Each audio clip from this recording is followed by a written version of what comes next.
On the flag of San Francisco there is a bird wrapped in flames. It is a phoenix, the mythical creature that burns to ash and rises again, reborn from the embers of its own destruction. Most cities choose something safe for their seal, a ship, a star, a founding date. San Francisco chose a bird on fire, and it chose it on purpose, because the city had already burned to the ground 6 times before it ever stopped to design a flag. This is a city that, from the very beginning, understood itself as something that could not be killed. To understand why the world now stands at the edge of its streets, asking whether the phoenix can rise one final time, you have to go back to the moment the bird was born. You have to go back to the gold. Before the gold, there was almost nothing here at all. A quiet anchorage on a windswept peninsula, a Mexican-era village clustered along the edge of a shallow cove called Yerba Buena, named for the wild mint that grew along the water. On January 30th, 1847, a young American lieutenant named Washington Bartlett signed an order changing the village's name to San Francisco. Fewer than 1,000 people lived there. It had no water of its own, no firewood, none of the basic ingredients a 19th century settlement was supposed to have. Sailors, fishermen, and fur trappers lived in wood-frame shacks near the waterfront. Almost no permanent building stood. It was, by every reasonable measure, a place that history was prepared to ignore. Then, on the morning of January 24th, 1848, a carpenter named James Marshall, working at a sawmill in the foothills of the Sierra Nevada, noticed something glittering in the water of the mill race. It was gold, and the news of that small, bright fleck, once it escaped, moved across the world like a fever. What happened next has no real equal in American history. The people came from everywhere, by ship around the tip of South America, by mule across the deserts, by any means a desperate and hopeful person could find.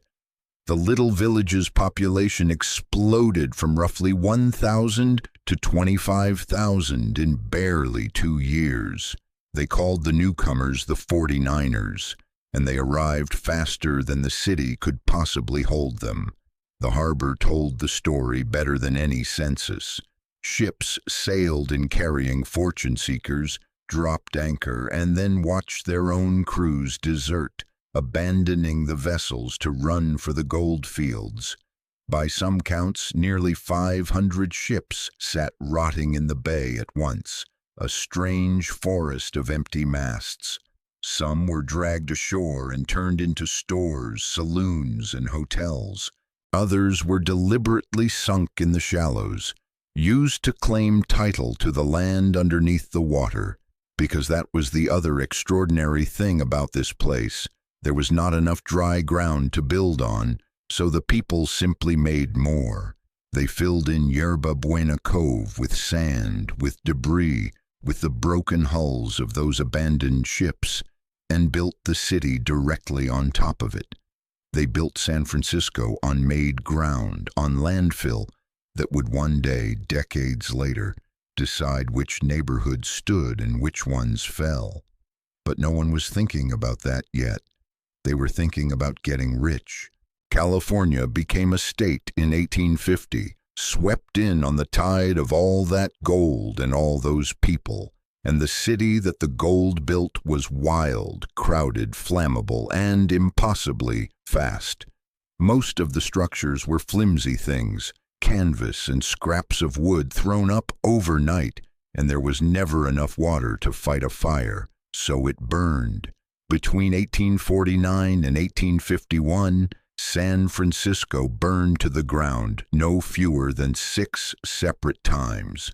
6 times the city was reduced to smoking ruin, and 6 times its people walked back into the ash and built it all again, a little bigger, a little bolder, each time.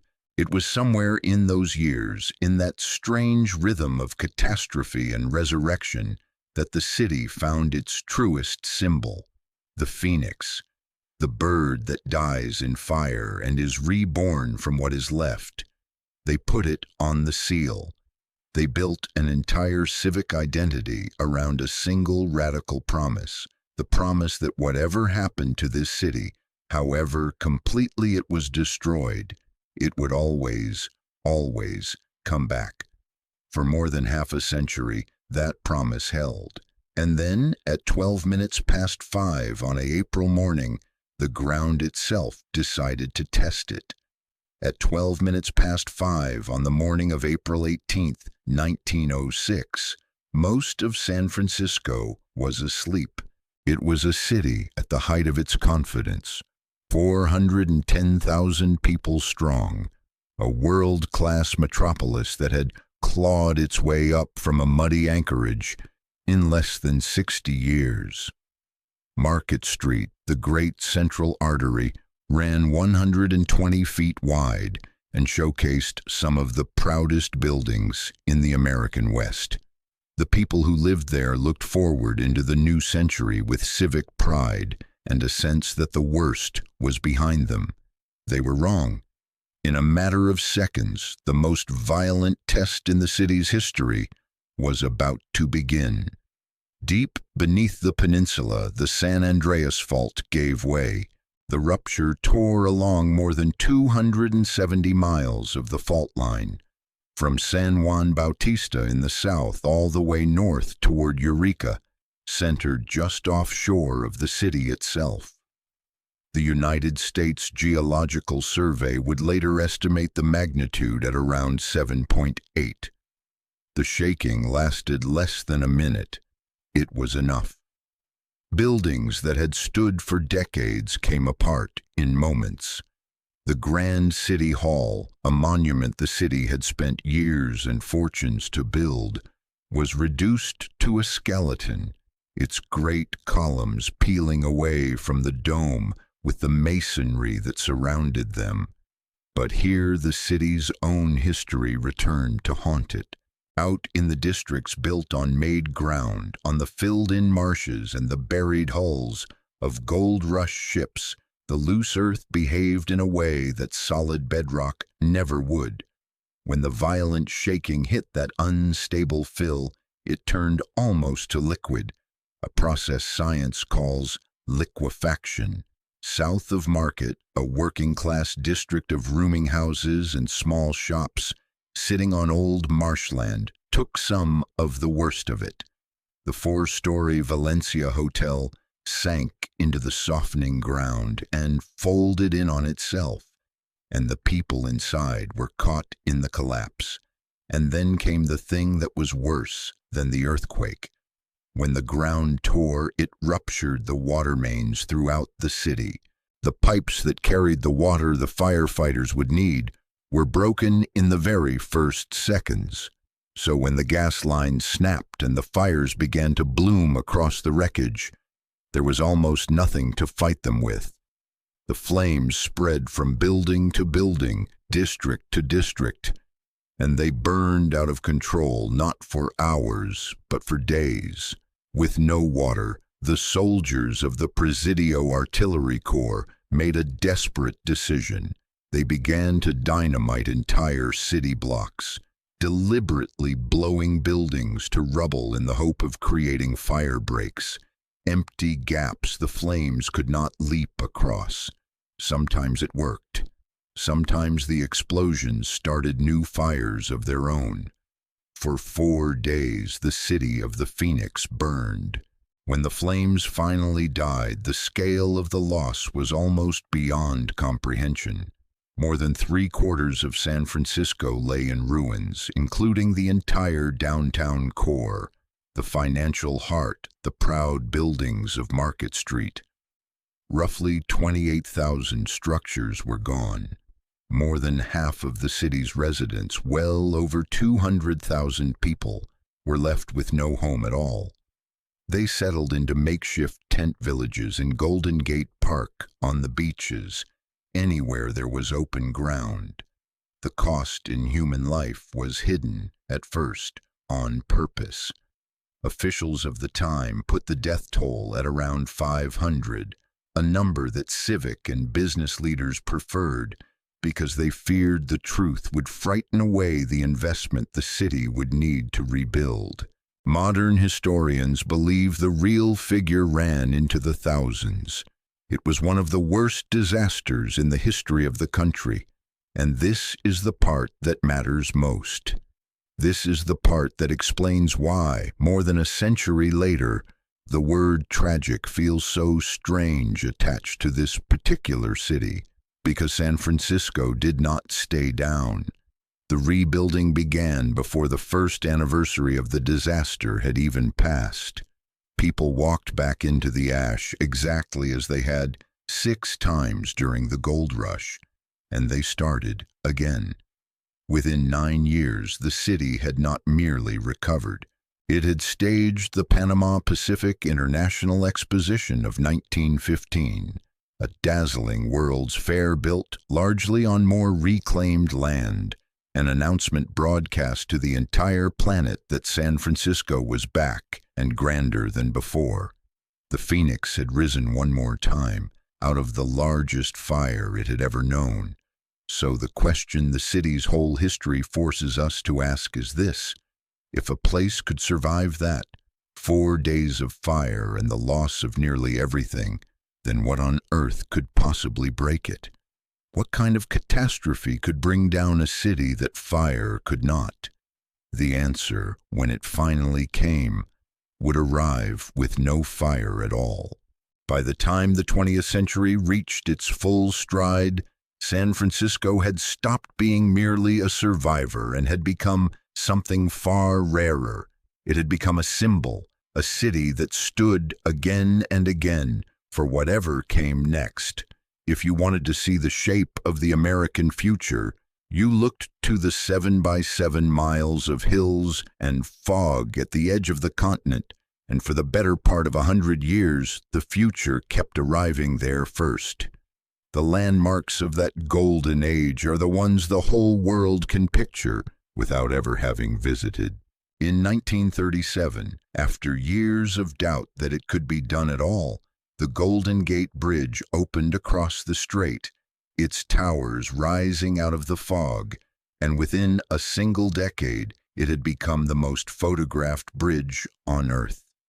10 years later, in 1947, when city officials moved to scrap the aging cable cars as obsolete, an ordinary citizen named Friedel Klussmann launched a campaign to save them, rallied the public, and won. The little wooden cars that climb the impossible hills were declared a National Historic Landmark in 1964. Even the things San Francisco nearly threw away became things the world treasured. But the city's real gift was never the architecture, it was the people it pulled in. Across the post-war decades, San Francisco became the place you went to reinvent your life. It was a haven for the artists and the dreamers, a center of the counterculture, a beacon for anyone who felt the rest of the country had no room for them. Wave after wave of newcomers arrived believing the same thing the 49ers had believed a century earlier, that this was the one place on the map where the impossible was simply the thing that had not happened yet. The city ran on that belief the way it had once run on gold. And then, almost as if history were rhyming with itself, a second gold rush arrived. This one was not made of metal, it was made of code. The rise of Silicon Valley turned the region around San Francisco into the financial and intellectual capital of an entirely new world. The money came back, more of it than even the gold rush had produced. And with the money came the talent, the brightest engineers and founders and investors on the planet, all converging on the same small peninsula their predecessors had filled in by hand. The numbers tell the story of a city at the absolute peak of its powers. Before the pandemic, the office vacancy rate in San Francisco sat at roughly 5%, the lowest of any major city in the United States. Almost every desk was full. Almost every tower was leased. The demand to be there, physically there in the heart of it, was nearly total. That demand radiated outward into everything. Union Square, the dense cluster of streets at the city's commercial core, became one of the great shopping destinations in the country, a temple of retail anchored by names everyone knew. The flagship Macy's department store alone occupied roughly 700,000 square feet, a vast engine of foot traffic, the kind of anchor that an entire district orbits around. Tourism poured in by the tens of millions, the single largest generator of outside money the city had. Travelers came from every continent to ride the cable cars, to walk the bridge, to stand in the fog and feel themselves at the leading edge of something. San Francisco was, by almost any measure you could name, on top of the world. But greatness built on a single foundation is only as strong as that one foundation, and the city's prosperity rested on something so ordinary that no one ever thought to question it. Every single morning, hundreds of thousands of people physically came downtown. They rode the trains in, they filled the towers, they bought the coffee and the lunch and the after-work drinks. They wandered into the department stores on their breaks. The offices were not just where the wealth was generated. They were the beating heart that pumped life into every restaurant, every shop, every street corner that surrounded them. The entire glittering ecosystem of the city's core depended, utterly and invisibly, on that one daily ritual, on people showing up. No one in those golden years sat down to ask the obvious question, because the question seemed absurd. What would happen to all of it, the towers and the shops and the tax base and the tourists, if one day the people simply stopped coming in? They were about to find out. And the thing that emptied the city would not arrive with fire or with the violent tearing of the ground. It would arrive quietly, almost gently, and by the time anyone understood what it meant, the streets were already going still. There was no warning siren. No tower fell, no fault line tore, no flame touched a single building. The catastrophe that finally broke San Francisco arrived in the most ordinary way imaginable. People simply went home one day in early 2020, sat down at their kitchen tables to work, and a great many of them never fully came back. For a city whose entire core was built on the daily ritual of showing up, it was the one disaster the Phoenix had never faced. You cannot rise from ashes when there are no ashes. There is only the silence of an empty street. At first it looked temporary, the way these things always do. But as the months turned into years, a new reality settled over downtown and refused to lift. The work that had once filled the towers had moved into homes, and it did not return at the old volume. Hybrid schedules where people came in 2 or 3 days a week instead of 5 meant that even the buildings that still had tenants stood half empty on any given morning. The offices that did not lose their leases lost the thing that mattered just as much. They lost the bodies. They lost the foot traffic. They lost the lunchtime crowds that an entire economy had been quietly feeding on. The numbers, when they came, were staggering. Before the pandemic, San Francisco's office vacancy rate had been roughly 5%, the envy of every major city in America. By 2024, it had climbed past 36%. More than a third of all the office space in the city, in the financial heart of the new economy, sat dark and unwanted.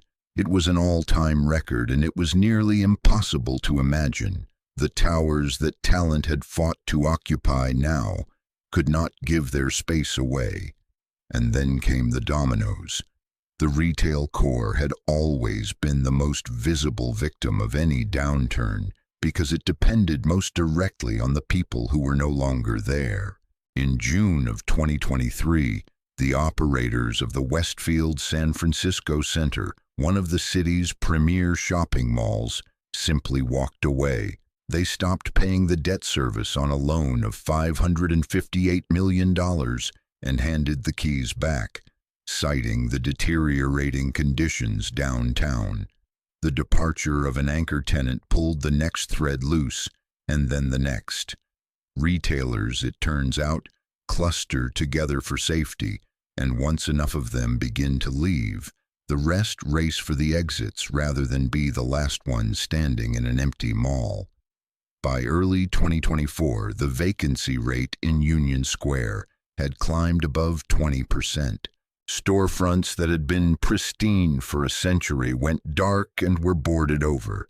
Then came the blow that landed hardest of all.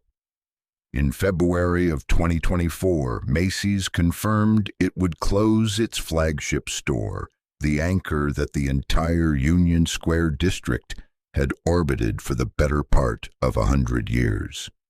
Real estate analysts ran the grim arithmetic. If Macy's vacated the roughly 700,000 square feet it occupied, as much as a third of the entire shopping district could be rendered empty and available all at once. The heart of the temple was being hollowed out. It was not only the businesses that left, the people left too. San Francisco County's population fell by more than 60,000 residents, a drop of more than 7%. A visitor who wandered into the dying mall years after last seeing it described the scene in 2 words that began to define the city in the national imagination: a ghost town. The phrase spread, and the images spread with it. Footage of vacant towers and chained storefronts and empty sidewalks where some of the most expensive real estate on the continent used to hum with life. And here is the cruel center of the whole story, the thing that made this fall different from every fall before it. When the city burned in 1849, the people rebuilt. When the earthquake leveled it in 1906, the people rebuilt. And within 9 years, they threw a World's Fair to prove it. They could rebuild because the disaster had destroyed buildings, and buildings can be raised again from rubble. But this time, the buildings were perfectly fine. The towers still stood, gleaming and structurally sound. The department stores were intact. Nothing had been knocked down at all. What had been destroyed was something far harder to rebuild than any building. What had collapsed was the reason for people to come. You cannot pour a new foundation for that. You cannot dynamite a firebreak around it. The phoenix knows exactly how to rise from ashes, but there were no ashes here. There was only the emptiness, and nobody in all the city's long history of catastrophe had ever written the manual for rising from that. So we arrive at the question the whole world is now asking, standing at the edge of those quiet streets. Why does nobody want to visit America's most famous city anymore? And the honest answer is more complicated and more interesting than the ghost town footage suggests. Because to understand the fall of San Francisco, you have to understand that the city was not brought down by villains or by crime alone, however the headlines framed it.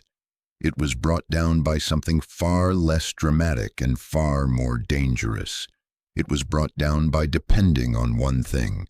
For more than a century, this had been a city of monocultures, each one glorious while it lasted. First, it was gold. Then it was the great machine of post-war American prosperity. Then it was technology, the second gold rush, the rivers of money and talent flowing onto the same small peninsula. And like the 49ers who built their city on the buried hulls of abandoned ships, the modern city built its fortune on a foundation that looked solid right up until the moment it liquefied. That foundation was the daily presence of people downtown. When the work moved home, the ground beneath the entire core turned soft, and the towers of retail and restaurants and tax revenue that had been built upon it began to sink. Not because anyone was evil, because an economy that rests on a single pillar will always, eventually, discover how fragile that pillar was. That is the tragedy in the truest sense of the word. Not a crime, but a flaw. The very thing that made San Francisco great, its total commitment to whatever came next, was the thing that left it with nothing to fall back on when next finally arrived. But this is a story about a phoenix, and a phoenix story cannot end in the ashes. So here is the other half of the truth, the half the ghost town footage leaves out. The city is not done. By the end of 2024, for the first time in years, the numbers flickered. The relentless rise in office vacancy ticked downward just slightly, the first decline since the pandemic began. For the first time in 2 years, more retail space was filled than emptied across a single quarter. New demand began to appear, and tellingly, much of it came from the next thing, from the companies building artificial intelligence, the newest gold rush gathering, as every gold rush before it had gathered in exactly this place.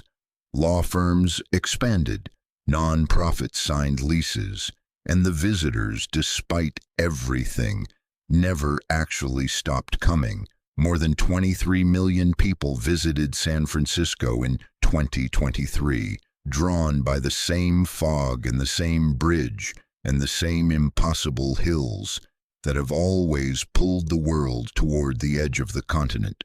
City leaders laid out plans to bring tens of thousands of new residents and students into the downtown, to make the core something it had never been, not just a place to work, but a place to live. None of that erases what was lost. The empty towers are real. The boarded storefronts on Union Square are real. The 60,000 people who left are real. Anyone who tells you the city has already healed is selling something. The recovery, if it comes, will take years, and it is far from guaranteed. But step back and look at the full arc of it, the whole impossible span from 1849 to now. A muddy anchorage of 1,000 souls becomes, in 60 years, a metropolis of 400,000. It burns to the ground 6 times and rebuilds 6 times. It is shattered by one of the worst disasters in American history and stages a World's Fair within the decade. It reinvents itself as the capital of the counterculture and then as the capital of the digital age. Over and over, this city has been written off, counted out, declared finished. And over, it has walked back into the wreckage and built something new. This time, the wreckage is different. There is no rubble to clear, no fire to mourn. There is only an empty downtown, and the strangest challenge the city has ever faced. The challenge of rising from a fall that left every building standing. It is a test with no historical manual, because nothing in the long catalog of San Francisco's catastrophes ever looked like this. The bird on the flag is still wrapped in flames. It has always meant the same thing. Not that the city will never burn, but that burning has never been the end of the story. Whether that ancient promise still holds, whether a phoenix can rise where there was no fire at all, is the one question its entire history cannot answer for us. That answer is being written right now, not in the archives, On those quiet streets today, while the rest of the world watches to see which way it falls, San Francisco still might rise again, but the next city on my list won't. Its greatness was killed by a single mistake, and today only ghosts live there. Subscribe so you don't miss it, and drop the word Phoenix in the comments so we can see how many of us made it to the end.